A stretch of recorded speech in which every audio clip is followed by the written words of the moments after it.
Dugaan kita, saudara Sylvester itu pasang badan dengan memberikan ultimatum, kalau sampai saya dieksekusi maka ini akan saya bongkar, ini akan saya buka, baik terkait institusi kejaksaan maupun terkait Jokowi. Di sini ya saya ungkap, kalau saya mau menjadi bagian yang ada, bahkan dengan kompensasi yang luar biasa, mungkin selesai bagi saya. Ada, maaf, ada rayuan-rayuan. Ada. Dan sampai orang yang menawari itu bilang kepada saya, ini nggak bisa, ini udah saya usahakan disuap 3 kali nggak bisa. Kami melalui surat kami ke Kejaksaan Negeri Jakarta Selatan sudah sounding beberapa nama yang selama ini mengetahui posisi saudara terpidana ini ya. Siapa? Di antaranya Andi Aswan dari Coman, ya kan.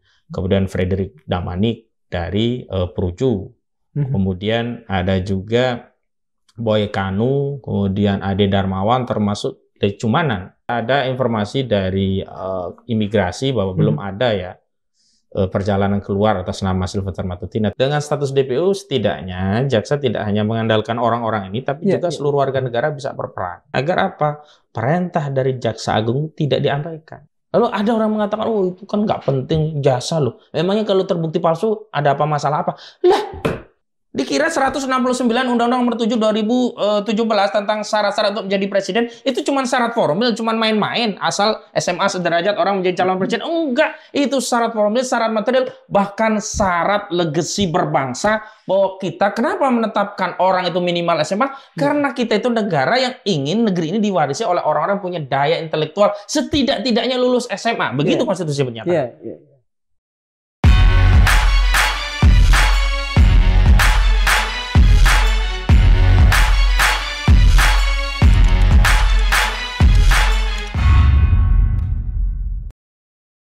Bismillahirrahmanirrahim. Assalamualaikum warahmatullahi wabarakatuh. Sobat Madilog, di Amerika pada tahun 1930-an hidup seorang mafioso di kota Chicago. Namanya kita tahu Al Capone, atau sering kita kenal sebagai The Untouchable, dia yang tak tersentuh. Bukan tidak bersalah, tetapi dengan segala kelehayannya, hukum seolah-olah tidak bisa menyentuhnya. Hampir 1 abad kemudian, di negara kita, di Indonesia, kita mengenal sesuatu yang bahkan mungkin lebih sedikit parodi sifatnya, Sylvester Matutina. Dia juga seolah-olah the untouchable, seolah-olah tidak tersentuh. 6 tahun lamanya, meskipun perkara sudah inkrah sampai di MA, dan kemudian meskipun PK-nya gugur, tetapi tampaknya hingga hari ini Sylvester Matutina masih bisa berjalan kian kemari. Dia bahkan seolah bukan hanya the untouchable, tetapi seolah unwillingly to be touched. Dan itu tentu saja hanya mungkin terjadi kalau ada persoalan tertentu dalam hukum dan perangkat hukum kita dan aparat hukum kita. Untuk itulah kami kembali menghadirkan seseorang yang tidak lelah-lelahnya mempersoalkan ini. Dia adalah seorang pengacara dan kita pasti sudah tahu dia, Mas Ahmad Khozinuddin. Terima kasih Mas Ahmad. Sudah sama-sama diundang kembali di Madilog. Hadir di Madilog seolah-olah nalar intelektual saya hidup kembali. Mungkin kalau jarang diskusi, tempat untuk diskusi di Madilog. Terima kasih. Baik, sama-sama. Lebih dari sepekan, Jaksa Agung ST Burhanuddin itu katakan saja sudah memerintahkan agar Sylvester Matutina ini ditangkap oleh aparat-aparat kejaksaan. Nah, tetapi sampai saat ini kita belum mendengar Sylvester ditangkap dan ditempatkan seadil-adilnya, yaitu di penjara. Pertanyaan saya adalah, apakah sudah saatnya kejaksaan membuat daftar buronan, atau dalam bahasa eufemisme kita kan daftar pencarian orang atau DPO? Iya, kalau kita rujuk terakhir itu kan sampai pucuk pimpinan dari institusi kejaksaan, yakni Jaksa Agung ST Burhanuddin, pada hari ulang tahun Korps Adiaksa di 2 September 2025 yang lalu, menegaskan sudah memberikan instruksi kepada Kepala Kejaksaan Negeri Jakarta Selatan selaku jaksa eksekutor dalam perkara ini. Karena perkara ini dulu dituntut oleh jaksa dari Kejaksaan Negeri Jakarta Selatan, divonis oleh Pengadilan Negeri Jakarta Selatan, banding juga divonis tetap bersalah, kemudian di putusan kasasi 287K/Pid 2019 juga dikuatkan, bahkan ditambah ya vonisnya menjadi 1,5 tahun. Itu sudah menegaskan, memberikan perintah untuk dilakukan eksekusi. Tapi rasa-rasanya perintah ini menjadi tidak bermakna tanpa di follow up dengan sejumlah tindakan yang memastikan dua hal. Pertama, paling tidak perintah itu bisa segera dijalankan. Kedua, tidak ada opsi lain yang membuat perintah itu bisa terabaikan. Makanya di 2 September 2025 Jaksa Agung menyatakan sudah diperintahkan kepada Jaksa Pengadilan Negeri untuk melakukan baru 5 hari eksekusi. yang lalu berarti. Iya. Di tanggal 4 September kami datang ke Pengadilan Negeri Jakarta, bukan pengadilan ya, Kejaksaan Negeri ya, Jakarta Selatan, dalam rangka untuk dua hal yang saya sebutkan tadi bisa terpenuhi ya, memberi jaminan itu bisa dilaksanakan. Yang kedua, membatasi agar tidak mungkin ada peluang perintah itu menjadi tidak bermakna. Misalnya ketika terpidana Sylvester Matutina ini kabur, kan menjadi tidak bermakna. Kan? Iya, betul. Makanya ada 3 hal yang kami kirimkan surat resmi ke Kejaksaan Negeri, yakni pertama, tentu saja agar segera menangkap Sylvester Matutina. Kedua, menerbitkan status DPO. Ketiga, melakukan cekal ya, agar tidak lari ke luar negeri. Terakhir memang sudah ada informasi dari imigrasi bahwa belum ada ya perjalanan keluar atas nama Sylvester Matutina. Tapi persoalannya bukan demikian, tapi persoalannya apakah ada tindakan cekal atau tidak? Iya, cekal yang diambil oleh Kejaksaan. Belum ada sampai hari ini. Makanya kami meminta begitu. Maksud kami, kalaupun upaya eksekusi ini belum bisa dilaksanakan atau belum bisa dijalankan, setidaknya tidak kehilangan objek yang akan dieksekusi karena lari ke luar negeri dengan adanya pagar-pagarnya sudah dibuat ya, dicekal itu. Dan DPO itu penting agar apa? Ada 2 hal. DPO itu diterbitkan penting. Yang pertama, agar kita masyarakat bisa terlibat aktif untuk memberikan informasi tentang keberadaan Sylvester Matutina. Walaupun di luar itu kami melalui surat kami ke Kejaksaan Negeri Jakarta Selatan sudah sounding beberapa nama yang selama ini mengetahui posisi saudara terpidana ini ya. Siapa? Di antaranya Andi Aswan dari Coman, ya kan. Kemudian Frederick Damanik dari Perucu. Kemudian ada juga Boy Kanu, kemudian Ade Darmawan termasuk dari Cumanan. Karena saya di beberapa diskusi selalu mendapat informasi dari mereka-mereka, oh Sylvester itu masih di sini kok, nggak kemana-mana, masih di Jakarta. Artinya kalau dia masih di Jakarta atau seputaran Jakarta harusnya bisa dieksekusi gitu. Kalau tidak tahu posisinya, tanya saja orang-orang ini. Tapi dengan status DPO setidaknya jaksa tidak hanya mengandalkan orang-orang ini, tapi juga seluruh warga negara bisa berperan. Yang kedua, DP ini juga untuk menghindari sebenarnya apa yang disebut dalam hukum Eigenrechting atau main hakim sendiri. Oh, vigilante gitu ya? Iya. Kenapa? Karena saya pernah melihat video ada orang dari Makassar memberikan ultimatum bahwa Pak JK itu dari Makassar. Jadi marwah wibawa Pak JK itu tidak saja soal sosok JK, tapi mewakili marwah atau wibawa orang Makassar. Dan di Jakarta itu orang Makassar tidak sedikit. Apalagi kalau saya tidak salah kan Pak JK ini Bugis ya. Bugis itu kan mengenal budaya Siri itu kan? Iya, Siri begitu. Nah, artinya kalau ada DPO, artinya masyarakat bisa secara legal konstitusional membantu kejaksaan untuk menunjukkan keberadaan Sylvester Matutina agar apa? Perintah dari Jaksa Agung tidak diabaikan. Kan kalau ada perintah tapi tidak pernah terlaksana sampai hari ini, sudah ya 6 hari, 7 ya, dari tanggal 2 kan, 6 lah katakanlah, ini tanggal 8. Apakah itu perintah benar-benar serius atau sekedar hanya untuk meredam kemarahan publik? Karena mohon maaf, saya dulu ingat betul. Jadi para pejabat itu lebih memilih mengorbankan dirinya untuk melindungi institusi ketimbang sebaliknya. Institusi rusak ketimbang dirinya atau jabatannya. Hari ini kok saya melihat fenomena lain. Makanya kesalahan dari institusi itu sekarang sulit untuk disebut sebagai oknum. Sebentar. yang tadi disebutkan lain itu, dengan kata lain yang lebih lugas adalah mereka lebih suka mengorbankan institusi dibanding diri sendiri. Gitu. Betul-betul hari ini. Misalnya begini, kalau kita bicara institusi, tentu menangkap Sylvester itu harus lebih didahulukan ketimbang misalnya gara-gara posisi menangkap itu mereka kehilangan jabatan karena ada perlindungan kekuasaan di balik Sylvester Matutina. Karena hakul yakin saya tidak punya pilihan pendapat lain kecuali meyakini ada orang besar di balik Sylvester. Kenapa? Tidak mungkin perkara ini bisa terbengkalai sampai 6 tahun tanpa ada kehadiran orang besar. Dan kalau ada orang besar, kemudian pejabat tadi mengeksekusi, dia akan ya kehilangan jabatannya. Nah, kalau pejabat yang dahulu lebih baik begitu, tapi institusi kejaksaan sekarang masih terjaga marwah wibawanya. Tapi hari ini enggak, bodoh amat lah institusi rusak-rusak. Yang penting gua jabatan aman. Dan itu muncul loh di beberapa pejabat itu trennya begitu. Contoh, Listio Sigit Prabowo ketika demo kemarin begitu keras, diminta untuk mundur, kemudian Prabowo juga diminta untuk mencopot, kan posisinya pasang badan. Dengan pasang badan yang Listio itu kan berarti kan kredibilitas institusi itu makin parah, makin rusak. Tapi hari ini para pejabat itu termasuk Listio Sigit Prabowo lebih memilih institusinya rusak di mata publik ketimbang dia kehilangan jabatannya. Ya, saya khawatir logika inilah yang terjadi di kejaksaan sehingga sampai hari ini orang-orang di kejaksaan, terutama Kepala Kejaksaan Negeri Jakarta Selatan tidak kunjung menangkap saudara Sylvester Matutina.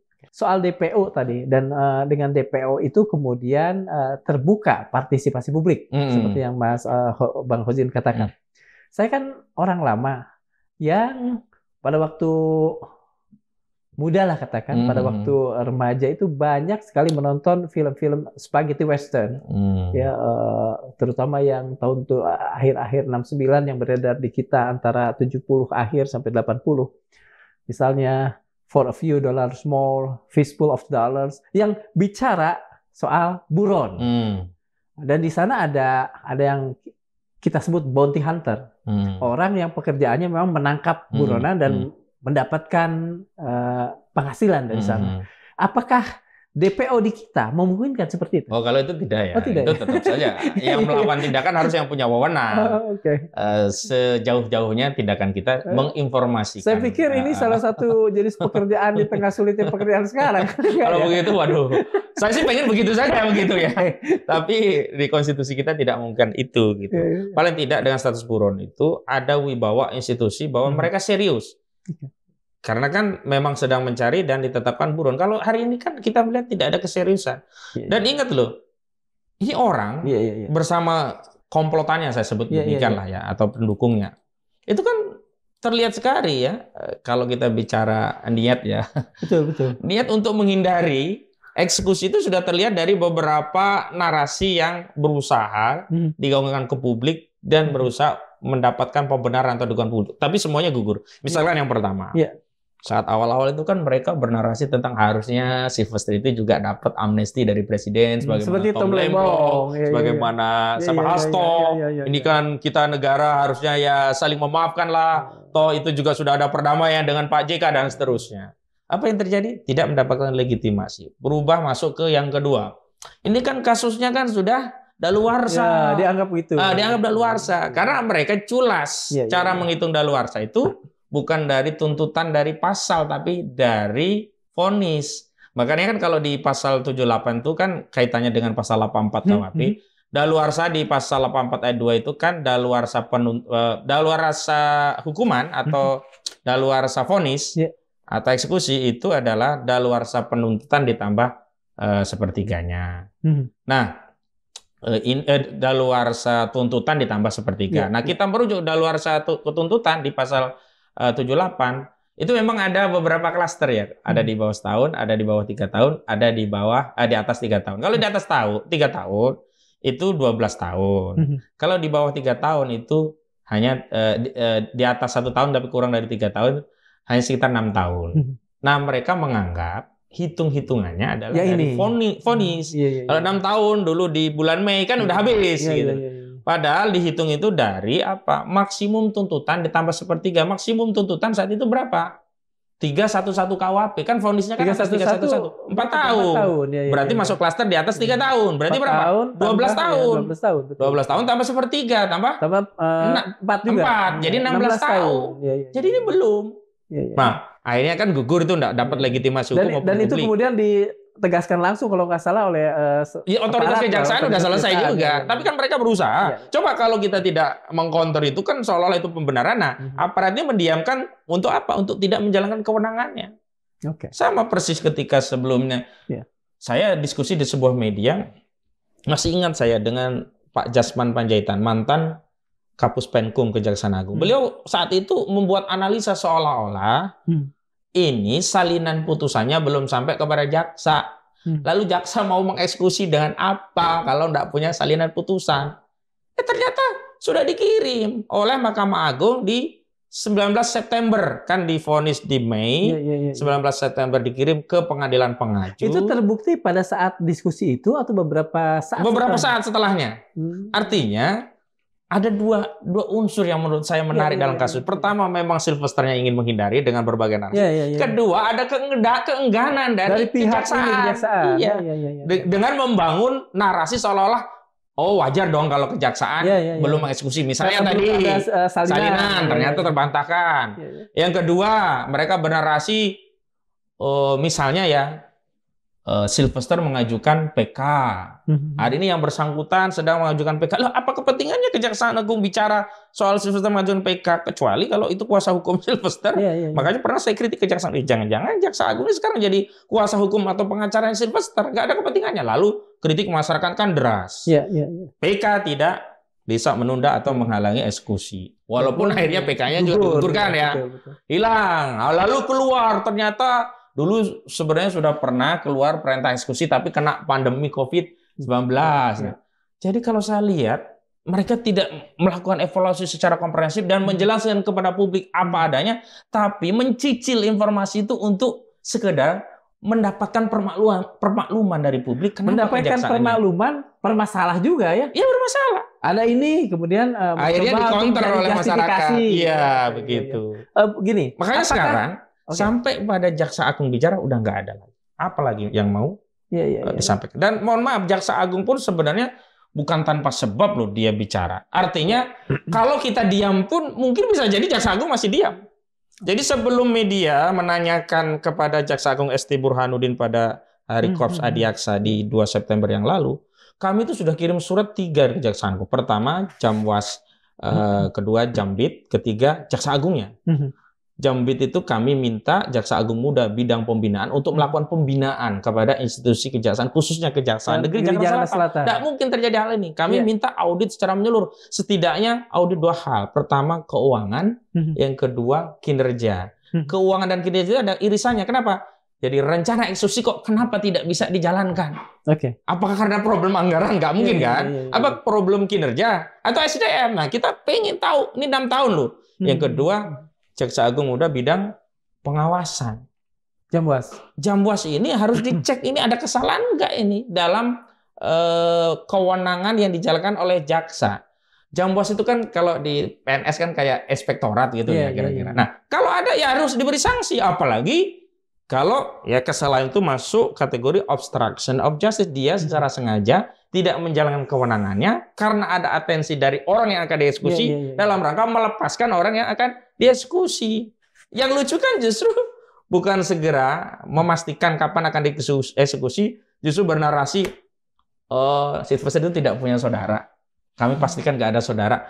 Kan nggak relevan kita memberikan penjelasan pada publik pada hal yang saat itu tidak dipersoalkan oleh publik. Publik itu sedang bertanya kapan dieksekusi, bukan ada saudara atau tidak. Apakah gitu. Semua itu kemudian membuat pihak Bang Hozin berkesimpulan memang ada keengganan dari Kejaksaan Negeri Jakarta Selatan? Saya bahkan melampaui bahasa keengganan, tapi ketakutan. Makanya ada orang besar di balik Sylvester. Jika kewenangan ini dijalankan, orang-orang ini ketakutan dalam 2 perspektif sekaligus.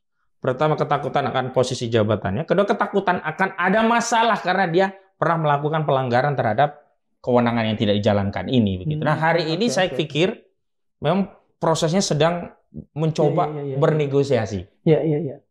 bernegosiasi pada dua hal tadi. Bagaimana bisa dieksekusi. Yang kedua, apa komitmen ketika itu dieksekusi baik bagi institusi kejaksaan dan oknum-oknumnya. Yang kedua juga bagi Sylvester. Kenapa ini penting saya kaitkan itu? Karena Sylvester itu adalah ketua Solmed, Solidaritas Merah Putih, yang ketua Dewan Pembinanya adalah Presiden ke-7 Indonesia, yakni Saudara Joko Widodo. Jangan-jangan ya Pak, dugaan kita, Saudara Sylvester itu pasang badan dengan memberikan ultimatum, kalau sampai saya dieksekusi maka ini akan saya bongkar, ini akan saya buka, baik terkait institusi kejaksaan maupun terkait Jokowi. Maka hari ini mungkin ya, beberapa hari ini sedang mencoba ya diulur waktu itu dalam rangka negosiasi. Ini dalam sebuah negara, terlalu banyak urusan-urusan, orang ini punya kartu truf ke siapa, itu pasti akan membuat penegakan hukum di negara itu tidak benar, kan? Ya seperti tadi dikatakan, kan ada semacam tendensi dari Mas Hozin bahwa Sylvester punya kartu truf, gitulah, katakan seperti itu. Iya, dulu kita anggap hal seperti itu anomali lah, satu penyimpangan dari kondisi yang normal, atau di luar karakternya. Ya, betul. Tapi ketika masuk, tidak bisa kita pungkiri, masuk periode Saudara Joko Widodo memimpin Republik ini, sejak saat itulah anomali itu justru menjadi karakter kekuasaan. Saling kunci, saling makin bongkar. Lama-lama makin wajar dianggap. Akhirnya dianggap itu bagian dari konvensi bernegara kita seperti ini. Ya, Jadi sampai itu dianggap sebagai konvensi bernegara kita. Ya bagaimanapun 10 tahun lah ya. 10 tahun luar biasa. 1 dekade itu cukup untuk bikin budaya, katakan. Zaman Pak SBY ada demo kecil saja, ada kritik kecil saja. Kekuasaan mulai berbenah karena dalam tanda petik ya.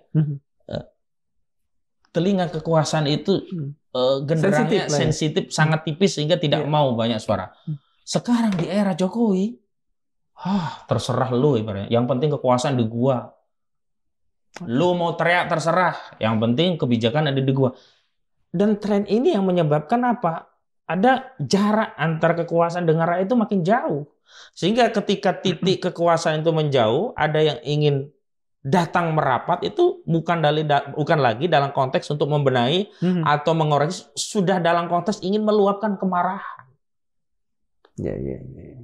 Beda loh, orang datang dalam rangka mengoreksi dengan orang sudah masuk pada kategori udah jengkel banget itu. Karena udah bertumpuk gitu. Sudah bertumpuk begitu. Nah, saya kaitkan ini dengan Jokowi. Kenapa? Kronologisnya itu begini ya. Awalnya kan saya masih ingat 28 Juli 2025. Itulah pertama kali saya diskusi dengan orang yang namanya Sylvester Matutina di sebuah stasiun TV nasional. Saat itu saya hadir di studio, Sylvester ini lewat Zoom. Dari situlah muncul perdebatan, dan saat itu kan kasusnya ijazah palsu Saudara Joko Widodo. Betul. Dan selalu saja kubu Jokowi itu ketika berdiskusi tentang materi kalah argumentasi, lalu selalu menyerang pribadi. Misalnya serangan yang selalu diarahkan ke saya itu, "Hei Ahmad, kamu berapa menang perkara gitu loh. Apa yang kamu tangani menang?" Lah, kan konteksnya tidak itu. Sedang membahas tentang status Jokowi yang saat itu saya bilang pengecut. Kenapa pengecut? Karena dia melaporkan, dihinakan sehina-hinanya, direndahkan serendah-rendahnya, tapi tidak sebut nama. Ketika dikonfrontir, ada peningkatan dari 5 nama menjadi 12 nama, salah satunya Abraham Samad, mantan ketua KPK. Jokowi buang badan. Saya tidak melaporkan nama, saya hanya melaporkan peristiwa. Nah, saat itu tidak mampu mengkonter secara hukum. Saya katakan demikian. Kalau delik itu delik umum wajar nggak disebutkan nama. Kalau delik aduan kan harus ada begitu. Nah, saat itu saya diserang, lalu saya pikir ini kenapa orang ini kok begini? Ad hominem ya? Ad hominem. Nah, memang mohon maaf, saya ada semacam apa ya? Subjektivitas saya sebagai orang yang diserang pribadi, kurang ajar juga dia orang itu. Apa sih, siapa sih? Nah, kami rapat. Ternyata baru dapat kami ya. Kasus dia tadinya yang dikutip oleh kawan-kawan itu tuntutan. Saya bilang jangan tuntutan, vonisnya apa? Kita gerak semua, ternyata dapat salinan putusan dari yang pertama banding sampai yang kasasi. Hanya waktu itu klien saya Roy Suryo itu ragu. Dia bertanya begini, "Bang Aka, katanya Sylvester itu sudah ada damai. Memangnya kalau damai putusan ini nggak bisa dijalankan?" Nggak bisa Pak Roy. Yang boleh damai itu kalau masih penyelidikan, dihentikan penyelidikan. Atau penuntutan lah, jaksa kemudian menghentikan penuntutan, masih ada. Ini udah vonis, sudah ikhlas, nggak bisa. Nah saat itu kita sepakat, ini harus kita persoalkan. Tapi karena saat itu kami belum terlalu yakin, maka tanggal 31 Juli kami datang bersama Roy Suryo, ya itu masih ingat betul, ke Kejaksaan Negeri Jakarta Selatan. Itu yang pertama kali kami bersurat. Karena kaitannya juga saudara Sylvester itu selalu mengancam Roy Suryo dan kawan, Anda pasti tersangka, Anda pasti masuk penjara, Anda pasti menghuni lapas dan seterusnya. Loh, satu sisi dia tidak menghormati asas praduga tak bersalah karena Roy Suryo dan kawan-kawan ini statusnya masih penyidikan. Sisi yang lain ternyata dia sudah terpidana tapi belum menjalani. Nah, kita pertanyakan, ternyata yang menjawab bukan dari Kejari. Surat itu sampai hari ini belum dijawab. Justru yang menjawab adalah Kapus Penkum Kejaksaan Agung. Iya, yang tanggal 4 Agustus menyatakan yang bersangkutan sudah diundang. Kalau tidak ya kita akan eksekusi paksa. Tapi sampai hari ini tidak terjadi. Artinya apa? Ada irisan kuat antara tidak dieksekusinya Sylvester Matutina ini dengan kasus ijazah Jokowi, di mana tentu saja sebagai diehardnya Jokowi, Sylvester pasti akan meminta perlindungan dari Jokowi. Dan Jokowi, saya ingin tegaskan, meskipun de facto hari ini presidennya adalah saudara Prabowo Subianto, de jure ya maksudnya, de factonya masih berkuasa. Terbukti sampai hari ini Kapolri yang dilantik oleh saudara Joko Widodo nggak diganti, padahal sudah lebih 4 tahun dan sudah banyak tuntutan untuk diganti, dicopot. Belakangan muncul, misalkan ada sebelah tokoh lah yang ikut mencoba melegitimasi posisi Listio Sigit dengan menyatakan oh ini bla bla bla bla. Artinya apa? Ini adalah menjadi salah satu faktor kenapa sampai hari ini saudara Sylvester Matutina tidak dieksekusi. Lalu persoalannya buat kita. Kalau negara saja bisa kalah, apalagi kita. Maka wajar dulu Pak JK tidak bisa. Keluarganya lah katakanlah ya. Katakanlah bukan hanya tidak bisa, saya katakan tidak berdaya pada putusan itu. Karena itu udah lama. Oh hari ini saja yang kita menyuarakan banyak orang saja masih dibuat seperti ini. Dan terbuka lagi. Dan terbuka. Waktu itu kan Pak JK kan tertutup, kita nggak tahu gitu kan. Dan yang menjadi apa ya? Miris buat kita. Kalau di bawah seorang Yusuf Kalla saja yang sudah dapat vonis tidak ditegakkan, wakil presiden mantan, apalagi kita. Tanggal 2 Jaksa Agung mengatakan seperti itu tadi, soal tangkap dan lain sebagainya. Sampai hari ini kita belum mendengar Sylvester Matutina ditangkap. Saya sih ingin bertanya begini, apakah itu artinya bahkan Jaksa Agung sendiri tidak direken oleh bawahannya di Kejari di Kejaksaan Negeri Jakarta Selatan? Kalau saya, cara berpikir awam aja. Iya. Kalau sudah sampai pada Jaksa Agung yang bicara, nggak mungkin lah ini nggak dieksekusi. Cuman persoalan tadi sedang terjadi negosiasi yang berjalan terkait apa kompensasi yang akan diperoleh ketika dia dieksekusi. Yang akan diperoleh oleh Sylvester. Kompensasinya apalah? Oke deh, kamu masuk. Tapi kamu jangan ini. Iya, kalau saya tidak jangan ini apa? Karena dugaan kuat saya, Sylvester itu punya banyak. Kalau begitu hukumnya seperti ini dong, seperti dagang sapi ya. Memang faktanya demikian kan selama ini. Berbeda jauh kalau dia tidak punya dekengan kekuasaan. Contoh Charlie Chandra. Masih status tersangka saja langsung tahan, ambil upaya paksa penangkapan, didobrak rumahnya, diambil jemput paksa. Dan sekarang divonis sampai 4 tahun. Nah, karena apa? Nggak ada relasi kuasa untuk melindungi. Kalau bicara relasi norma, tentang apa yang seharusnya, tentang norma, tentang bukti, tentang data, selesai, nggak ada kesalahan. Apakah itu kemudian membuktikan bahwa diktum equality before the law di negara ini omong kosong belaka? Menurut Anda? Saya ingin membantah statement itu. Tapi apa yang kita rasakan hari ini sulit untuk menyatakan hukum itu menjadi panglima. Di negeri ini yang menjadi panglima adalah otoritas politik, kekuasaan. Jika Anda tidak punya kekuasaan atau punya akses kekuasaan dengan kapital, Anda tidak akan bisa memenangkan perkara begitu. Dan Anda tidak bisa membeli keadilan hanya dengan norma, bukti, atau bernarasi tentang pentingnya bangsa ini untuk diperbaiki. Sebagai seorang yang hidup kehidupan Mas berada di sisi hukum, saya ingin mengukur seberapa menyedihkan, menyakitkan, bikin perih fakta ini buat Anda. Mungkin sebagian orang akan tersungkur menghadapi ini kalau tidak punya motivasi kuat ingin perbaiki negeri ini jauh lebih baik. Sebagaimana kita memperoleh negeri ini sudah dalam keadaan merdeka. Tentu kita punya tanggung jawab kepada generasi selanjutnya untuk membawa negeri ini kepada mereka jauh lebih baik. Oke, mungkin katakanlah itu terlalu terlalu mengawang lah, atau terlalu hiperbolis lah. Setidaknya kalau kita bicara tentang tanggung jawab pribadi sebagai seorang Muslim, kan akhirnya ku anfusakum wa ahlikum nar. Dan cara terbaik untuk melindungi diri kita dari api neraka di tengah rusaknya dunia ini oleh kezaliman, kita tidak boleh diam terhadap kezaliman itu. Dan sebenarnya saya menyimpan optimisme bahwa asal kita terus gigih, pasti ada perubahan. Bahwa hari ini perubahan itu tidak bisa kita peroleh dengan kondisi-kondisi yang seperti ini, tapi kan kita selalu menata perubahan itu tidak hanya ansih untuk generasi kita. Kita sedang investasi juga untuk generasi setelah kita. Saya khususnya, saya tidak sedang hanya berinvestasi pada diri saya, tapi saya sedang berinvestasi untuk seluruh rakyat, agar rakyat punya asa, punya harapan. Oh, masih ada anak-anak di negeri ini yang konsisten menyuarakan kebenaran, terlepas apa yang disampaikan tentang keputusasaan itu bukan hanya statement, tapi juga mereka rasakan. Lalu kalau kita membangun narasi yang tidak ada optimisme dengan cara, sudahlah, gak usah bersuara lagi, ngapain? Apa yang mau kita pertahankan dari negeri ini kalau kita sudah menjadi bagian itu? Dan sebenarnya, mungkin di sini ya saya ungkap.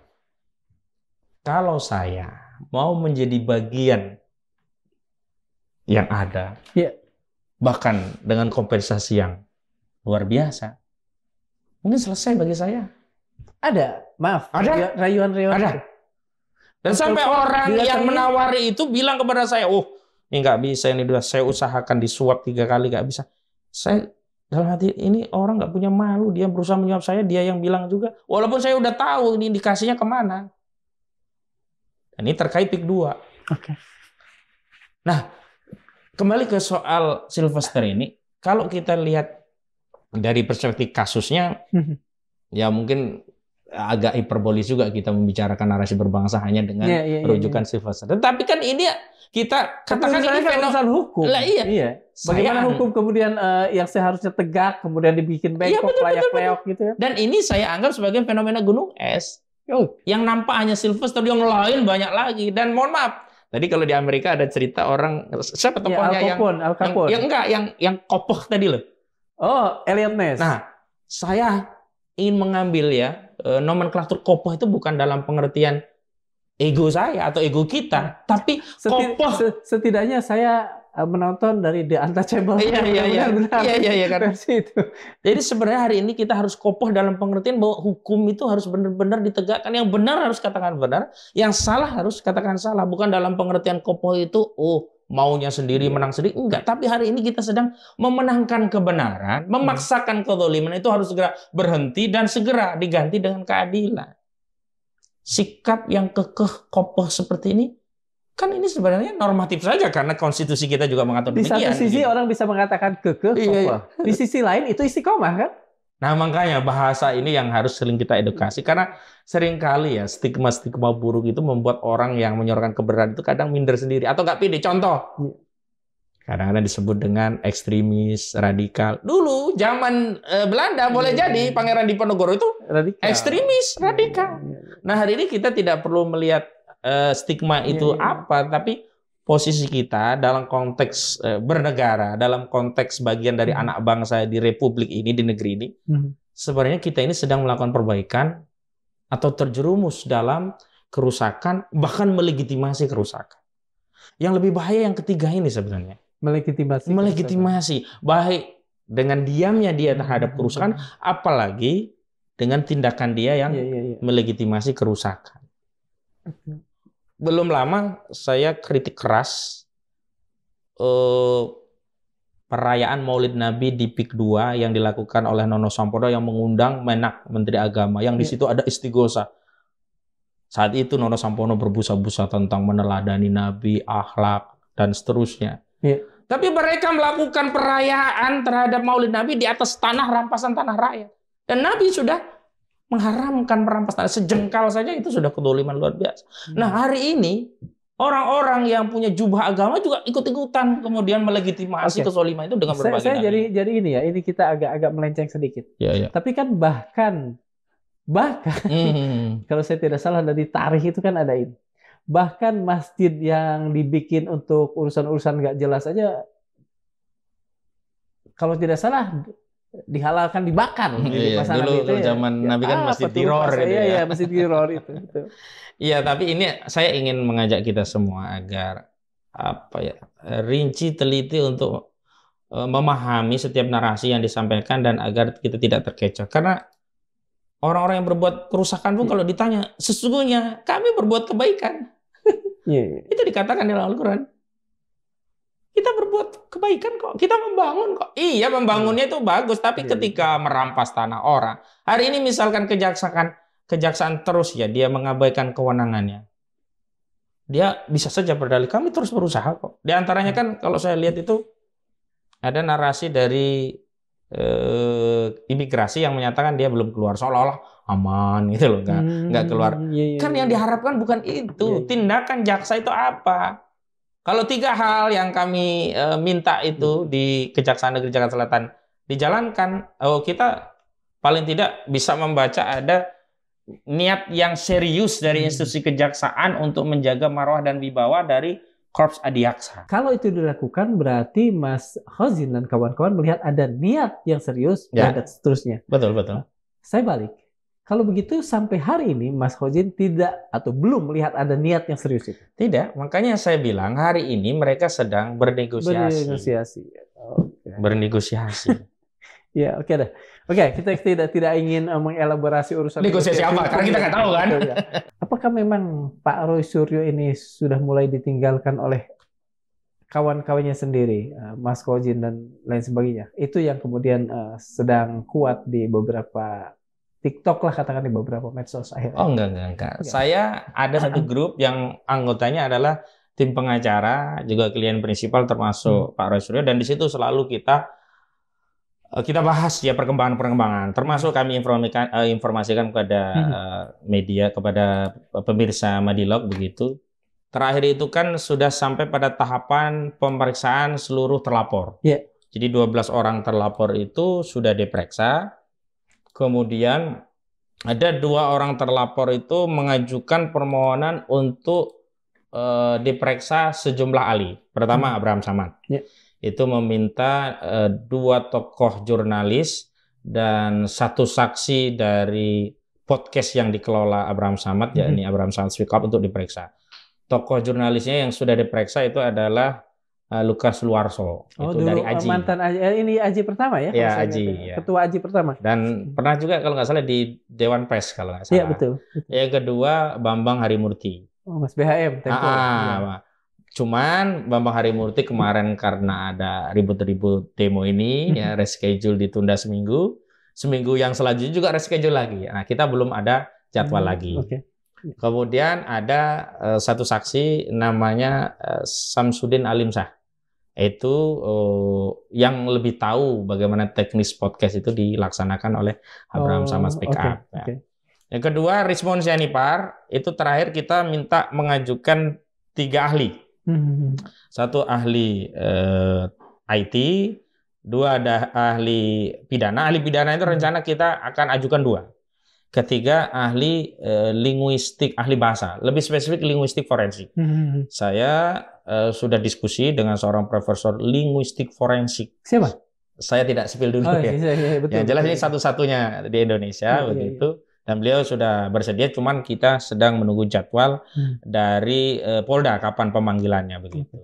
2 ahli pidana, 1 dari Universitas PTN dan 1 dari swasta terkenal, dua-duanya juga ahli pidana, dan 1 ahli ITE, dan kita juga mungkin akan mengajukan 1 lagi. Nah, persiapan ini untuk mengkonfirmasi bahwa kita tetap biasa saja solid begitu loh. Dan memang ada sesuatu yang kami sayangkan tapi bukan dari kita. Misalnya saya mendengar di gugatan Paiman Raharjo versus Beitor, informasinya ada damai. Beitor lah. kita juga mempertanyakan loh kok bisa Victor Damai, berarti dia ini selama ini seperti apa begitu loh. Cuman kami tidak punya kewenangan untuk jauh ya, menjangkau mereka. Iya, nggak bisa mempersoalkan orang juga ya. Iya, dan kita bukan tim yang menangani mereka. Ya sudah, kita fokus kepada tim kita. Jadi sampai hari ini nggak ada masalah begitu. Dan kalau ada dinamika itu sepertinya begini, upaya untuk melemahkan tim Roy Suryo di tengah kubu Jokowi hari ini habis-habisan. Kenapa? Pembela-pembela dia sekarang sedang pecah ya. Salah satunya kehilangan seorang sosok Sylvester Matutina. Sementara Jomannya sendiri ketuanya kemarin kena kasus korupsi, si Noel. Jadi ya mereka kehilangan legitimasi publik untuk membela kubu Jokowi di tengah banyak kasus di kubu Jokowi. Belum lagi sejumlah menteri-menteri era Jokowi belakangan kan naik jadi tersangka. Yang jelas yang pertama Nadiem dan naik TSK. Menak kemungkinan sebentar lagi juga naik status. Jadi mantan Menak ya. Mantan Menak ya, Yakut Khalil Qomas. Jadi saya pikir gak ada masalah buat kita. Dan memang kalau sosmed itu ada nggak indikasi bahwa sebetulnya yang katakan saja menguar-nguar ini di sosmed adalah justru kelompok itu? Saya tidak tahu ya. Kalau kita cek daripada akun sosmed itu baru ketahuan, karena afiliasinya kan ketahuan. Selama ini postingan seperti apa gitu. Sejauh ini sih di kami nggak pernah dengar itu, jadi juga agak surprise juga gitu. Ada hal-hal seperti ini begitu. Kalau ini ya banyak yang melihat bahwa kasus Sylvester dan kasus ijazah palsunya dugaan ijazah palsunya Jokowi itu punya kesamaan. Negara tampak mengerahkan segala kekuatan untuk agar katakan saja lingkaran-lingkaran ini tidak tersentuh. Betul. Bagaimana kemudian Mas Khozin melihat ini? Iya, misalnya untuk kasus ijazah Saudara Joko Widodo ya, itu kami tidak memperoleh perlakuan yang equal. Kan ada laporan ijazah palsu Jokowi dengan delik aduan 263 KUHP di Bareskrim. Walau akhirnya di Bareskrim itu dihentikan melalui proses gelar perkara khusus, tetapi yang menarik adalah di Bareskrim itu permohonan gelar perkara khusus itu ditindaklanjuti. Sementara yang di Polda, yang ini dari laporan Saudara Joko Widodo terhadap Roy Suryo di 30 April 2020 yang lalu, kami ajukan permohonan gelar perkara khusus juga. Tapi yang ini tidak ditindaklanjuti. Padahal objeknya sama. Penyelidikan. Bedanya, penyelidikan di Bareskrim oleh Direktur Tindak Pidana Umum Johandani Rajarpuro dihentikan. Sementara penyelidikan di Polda Metro Jaya dari laporan Jokowi oleh Direktur Tindak Pidana Umumnya di Reskrimum ya, itu dinaikkan ke penyidikan. Kan objeknya sama. Penyelidikannya satunya dihentikan, satunya dinaikkan. Nah, kepentingan kami kan berbeda. Kalau yang di sini kami dirugikan karena kita punya kepentingan kasus ini jalan. Di sini juga kami dirugikan. Kenapa? Ya, klien kami kemudian naik menjadi tersangka. Tapi yang ini enggak sampai hari ini enggak ada. Kalau yang di Bareskrim dulu masih mending lah ada gelar perkara khusus terlepas. Akhirnya juga mengulangi saja repetisi apa yang disampaikan oleh Direktur Tindak Pidana Umum di proses gelar perkara khusus, tidak lain, tidak bukan, tidak lebih, tidak kurang dari pengumuman penghentian Dumas yang diumumkan oleh Bareskrim di 22 waktu itu 22 Mei 2025 yang lalu gitu loh. Nah, kalau begitu tadi pertanyaan kembali, apakah negara fungsinya berpihak begitu? Saya sejak awal sudah katakan ini berpihak. Kalau nggak berpihak, harusnya kasus yang dilaporkan oleh Saudara Joko Widodo yang merasa dirinya dicemarkan dan direndahkan serendah-rendahnya itu fokus ke delik aduan. Tapi kan di kasus itu sendiri penyidik menerima ada pasal-pasal yang diselundupkan yang sering saya sampaikan kan motifnya untuk menahan 3532. Sementara di kasus ini contoh ya, yang kasusnya Pak JK itu murni 310 dan 311, nggak ada itu pasal-pasal yang lain. Cuma pencemaran nama baik. Iya, pencemaran dan fitnah. Pencemarannya nggak terbukti, fitnahnya terbukti. Makanya vonisnya 1,5 tahun karena fitnah itu kan 4 tahun. 4 tahun. Kalau yang pencemaran kan cuma 9 bulan begitu loh. Jadi kalau begitu subjektivitas negara ada. Sayangnya subjektivitas itu bukan dalam rangka menerangkan kepada publik posisi negara itu adil, tapi berpihak. Mengapa harus dilakukan setelanjang itu? Sehingga kemudian kan publik bisa melihat adanya ketidakseimbangan perlakuan ini. Mengapa harus dilakukan? Saya balik kepada statement yang tadi di awal saya sudah sampaikan. Hari ini, yang dulunya anomali itu tadi. Iya. Pejabat itu lebih memilih untuk melindungi dirinya dan jabatannya ketimbang marwah institusi. Kalau pejabat yang dulu, lebih baik korbankanlah beberapa oknum dipecat, tapi institusi tetap terjaga wibawanya, kepercayaan publik masih ada. Hari ini dibalik. Bodoh amat lah, yang penting ini tindakan saya, nggak suka terserah saja begitu. Jadi ini menjauhkan ya jurang antara kekuasaan dengan rakyat. Padahal kekuatan kekuasaan itu kan adanya interaksi dengan rakyat. Dibangun atas persamaan persepsi, ya, pemikiran dan perasaan serta aturan yang dijadikan norma bareng-bareng. Ketika persepsi, pemikiran, perasaan antara kekuasaan dengan norma yang diterapkan itu sudah berbeda dengan rakyat, ini sebenarnya yang melakukan delegitimasi pada kekuasaan itu bukan rakyat. Mereka justru penguasa itu sendiri yang mendelegitimasi kepercayaan publik kepada institusi kekuasaan. Betul. Kan akhirnya rakyat, ya sudahlah. Di titik yang belum kulminasi ini nggak ada masalah, tapi di titik kulminasi tadi datangnya rakyat kekuasaan itu bukan lagi memberikan aspirasi, tapi apa? Menumpahkan kemarahan. Dan kemarahan itu kalau dirasa belum cukup direspon, ini akan ada kumulasi kemarahan lanjutannya. Saya justru khawatir gitu loh. Kalau pemerintah tidak segera melihat bahwa urusan ini kemarahan rakyat itu juga menjadi salah satu, katakan saja, sebab yang cukup signifikan dalam urusan kemarin-kemarin itu. Demo yang kemudian berujung kerusuhan. Ya memang kombinasi ya. Ada faktor persaingan posisi politik di dalam konstelasi yang ada. Jadi saling menunjukkan kekuatan lah untuk mengimbangi. Lu jangan terlalu jauh, gua juga kekuasaan. Tetapi yang mayoritas dirasakan rakyat bahwa hari ini layanan kekuasaan kepada rakyat itu sangat jauh dari apa yang diharapkan, memang tumpah. Makanya ketika ada analisa yang katakanlah ya gebiau yang menuduh ini asing, ini ditunggangi, marahlah orang-orang yang murni ini. Marah. Misalkan Hendro yang tiba-tiba muncul mengatakan ini asing. Asing dari mana? Kan marah. Walau ya ada tadi ya permainan kekuasaan, tetapi mayoritasnya ini adalah mereka yang memang hari ini tidak terlayani dengan baik oleh kekuasaan. Misalkan contoh, kalau itu kan pemicunya kan awalnya kan tindakan DPR. Lama-lama arogansi dari polisi kan yang melindas Afan Kurniawan itu. Berikutnya justru ketidakpercayaan terhadap solusi yang ditawarkan. Apa yang dituntut, apa yang diminta, apa pula yang diberikan gitu loh. Misalnya kan akhirnya tuntutan kepada DPR agar dia pro rakyat itu kan akhirnya hanya lip service. Misalnya tadi soal nonaktif yang belakangan tidak dikenal nomenklaturnya harusnya PAW. Bahkan tidak cukup nonaktif, harusnya dipecat baik dari DPR maupun dari partainya. Dua-duanya nggak dilakukan.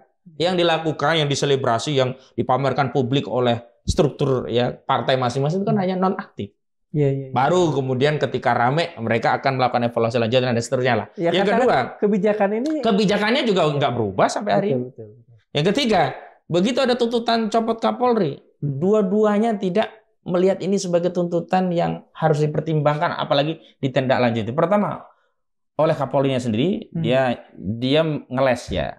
Sigit kan dia sampaikan, loh saya ini prajurit tergantung pimpinan. Loh, yang ditanya publik itu kan bukan apakah dia bersedia kalau dicopot, tapi dia mau mundur tidak.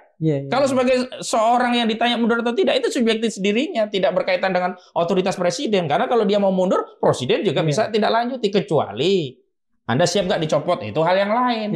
Kan nomenklatur jabatan itu bisa diganti itu melalui dua. Pertama dari pihak yang punya jabatan dengan mundur, yang kedua dari otoritas di atas yang dari jabatan itu, dalam hal ini presiden mencopot dia.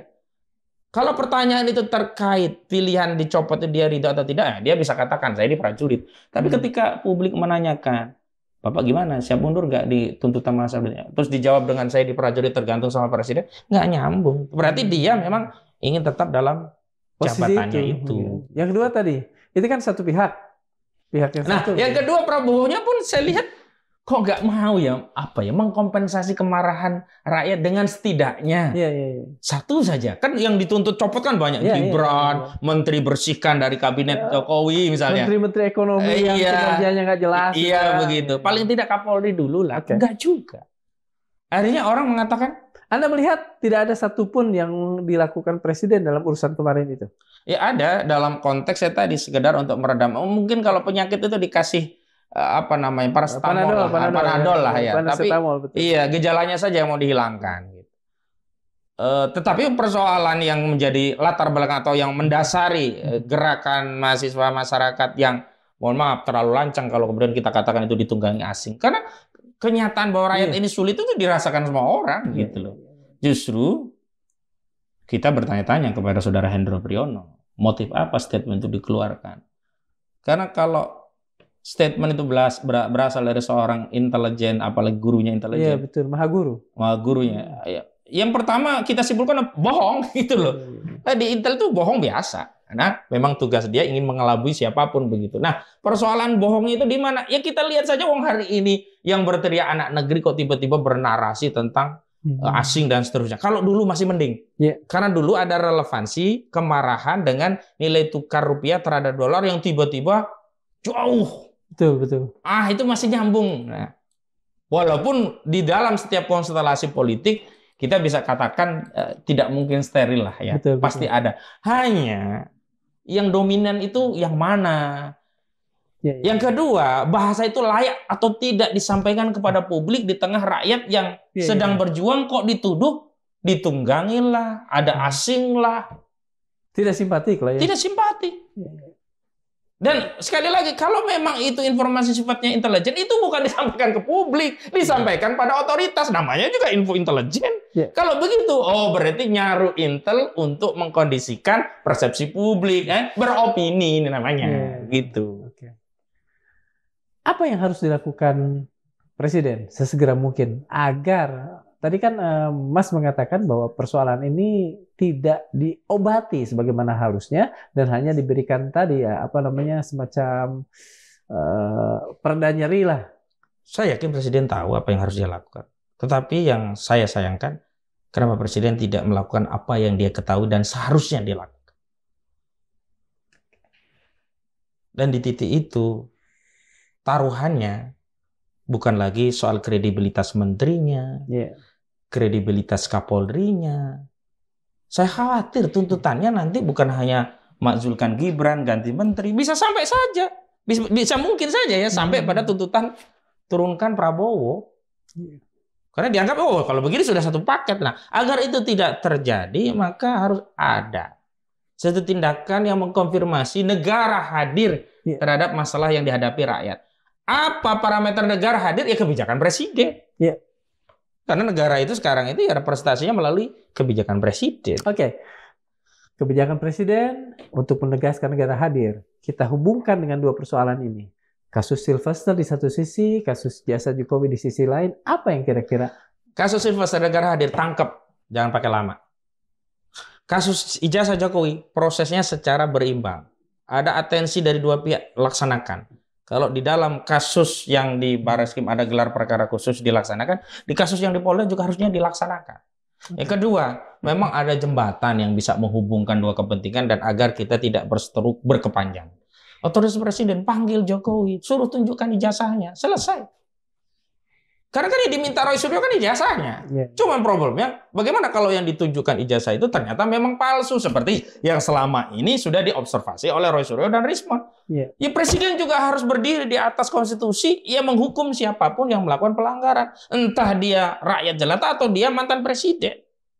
Kalau memang kemudian terbukti bahwa ijazah itu palsu, apa yang kemudian kira-kira mempermalukan presiden kan juga sebuah persoalan gitu ya. Apa yang kira-kira mungkin bukan win-win solution, tapi solusi paling masuk akal lah yang bisa kita ambil sebagai bangsa? Yang pertama kan kejahatan pemalsuan itu jelas dilarang di Indonesia. Jadi kalau ada Charlie Chandra nih, kasusnya itu dia hanya mengisi formulir untuk balik nama di BPN. Yang ngisi itu pun notarisnya. 4 tahun ya?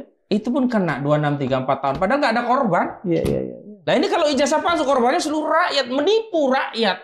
280 juta jiwa. Ya ini pertama tegakkan. Yang kedua dengan ada presiden ini, maka proses yang di bawah nih yang banyak kasus ijazah palsu otomatis akan berhenti. Karena mereka tahu presiden mantan aja bisa kena. Apalagi yang biasanya. Ketiga, insentif bagi anak bangsa untuk benar-benar mencari ilmu yang benar. Bukan mencari gelar dari kanan kiri. Iya. Kan ada ungkapan ya, ngapain kita sekolah tinggi lawang nggak lulus, nggak punya ijazah aja bisa jadi presiden, kan ini merusak. Nah, insentif tentang pendidikan.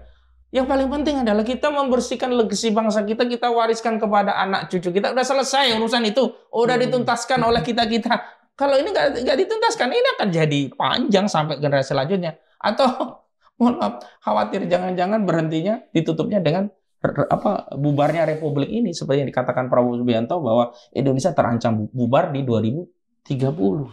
Walaupun dia juga mengutip dari Ghost Fleet. Ya, walaupun beliau juga mengutip begitu. Tapi kan kita sedang mengingatkan pada orang-orang yang punya kapasitas di negeri ini, jangan begitu loh. Ini dampaknya luar biasa loh. Jangan dianggap sepele, jangan dianggap cuma ijazah. Walau memang ada yang mengatakan kalau ini kan akan berimplikasi kepada utang, tata negara. Oh itu saya berbeda pendapat. Oke. Kalau gitu, apa yang Mas Khozin dan teman-teman perjuangkan, ini berkaitan dengan, maaf, to be or not to be-nya Indonesia. Oh iya.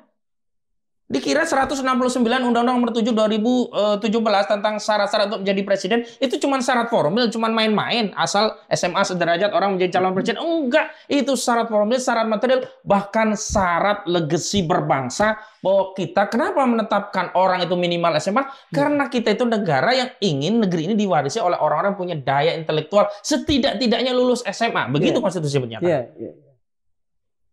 Lalu ada orang mengatakan, oh itu kan nggak penting jasa loh. Memangnya kalau terbukti palsu ada apa masalah apa? Lah, memangnya sebuah kejahatan itu kalau ketahuan dibiarkan saja. Kalau sudah begitu, ya sudah kita jadi saja ini negeri penyamun. Seberapa banyak orang-orang yang apatis yang tidak sadar bahwa yang dia pertaruhkan ini yang kasus ini adalah kasus yang mempertaruhkan bangsa? Sedikit.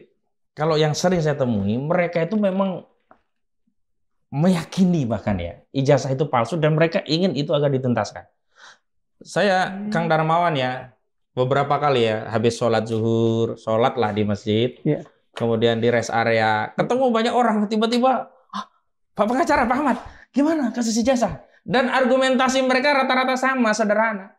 Ya kalau memang ada yang asli ngapain Pak capek-capek pakai kuasa hukum, bikin laporan polisi, kemana-mana kan tinggal tunjukkan, selesai. Dan kalau memang asli mau diobservasi siapapun nggak ada masalah. Mau Rismon kayak, mau Roy Suryo kayak, mau siapa nggak ada masalah. That's common sense. Ya. Oke.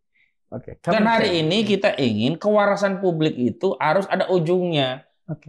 Makanya kemarin saya tidak ingin kemudian intervensi negara ini hadir di kasus ini hanya untuk menutup kasus, bukan untuk menuntaskan kasus. Misalnya, nanti tiba-tiba setelah kasus ini penyidikan lengkap dibawa ke Jaksa Agung menerbitkan SKPP, deponering, penghentian kasus demi kepentingan publik. Bahaya kalau ini yang terjadi. Akhirnya apa? Itu sama saja mengubur aib, bukan menuntaskan. Demi kepentingan publik itu harus harus diuraikan logikanya nggak? Subjektifnya Kejaksaan Agung akhirnya. Oke. Misalnya itu gitu penyelesaian. Kan artinya anti klimaks kita. Tidak bisa menuntaskan persoalan ini. Ini kasih ke sana? Ada? Saya tidak tahu apakah bisa ke sana, tapi saya pernah sampaikan beberapa kemungkinan kasus ini tidak lanjut dihentikan. Pertama, di tingkat kepolisian dengan SP3. Kedua, di kejaksaan dengan SKPP, deponering. Ketiga, lewat otoritas presiden, misalkan melakukan tindakan abolisi seperti yang Tom Lembong. Kalau 3 hal ini kan selesai juga, cuman kan sama aja mengubur aib. Betul. Karena masalah utamanya tidak diselesaikan. Kecuali secara subjektif, Saudara Jokowi mengakui. Kenapa? Indikasi ini bermasalah makin kuat ketika UGM statement dia hanya menjamin ketika ijazah itu ada di UGM. Dan setelah diserahkan kepada alumni, yaitu sudah murni tanggung jawab alumni. Kan sudah berubah sikap UGM hari ini. Menarik. Hanya persoalannya kita tahu tadi, kita sudah diingatkan bahwa waktu kita habis. Terima kasih sekali Sama-sama. sudah berkenan untuk membuka persoalan ini di Madilog agar sobat-sobat juga bisa katakan saja terus mencermati, terus menjaga kasus ini sehingga tidak kemudian kita tadi seperti dikatakan menutup bara dengan sesuatu yang tidak selesai dan tidak berujung. Dalam film-film spaghetti western di masa lalu, bounty hunter tak pernah membiarkan buronan tertawa di depan publik. Mereka memburu penjahat sampai pelosok karena tahu membiarkan penjahat bebas berarti melecehkan seluruh kota. Clint Eastwood, jagoan era itu, mengajarkan harga diri sebuah masyarakat hanya setinggi nyali orang-orang yang menegakkan hukumnya. Di negeri ini, Sylvester Matutina sudah divonis, PK-nya gugur, tapi masih bebas. Kita punya aparat lengkap, punya institusi hukum, tapi tak ada yang berani bertindak. Hukum hanya menjadi dekorasi, hiasan dinding semata, sementara bangsa ini dipermalukan di hadapan dunia. Jika hukum berhenti di depan pintu rumah seorang kroni kekuasaan, maka sesungguhnya negara ini telah menyerahkan dirinya kepada tirani. Thomas Paine pernah mengingatkan, "A body of men holding themselves accountable to nobody ought not to be trusted by anybody." Segolongan orang yang tak mau bertanggung jawab kepada siapapun seharusnya memang tidak layak untuk dipercaya siapapun. Kalimat itu menampar tepat di wajah para aparat yang pura-pura buta melihat Sylvester berkeliaran. Sobat Madilog, ini bukan lagi soal Sylvester semata. Ini soal apakah kita rela Republik ini harus dipermainkan para penguasa dan kroninya. Bila kita diam, sejarah akan mencatat kita bukan sekadar bangsa yang ditindas, tetapi bangsa yang rela ditertawakan oleh penjahatnya sendiri. Terima kasih. Assalamualaikum warahmatullahi wabarakatuh. Waalaikumsalam warahmatullahi wabarakatuh. Ya, sama-sama.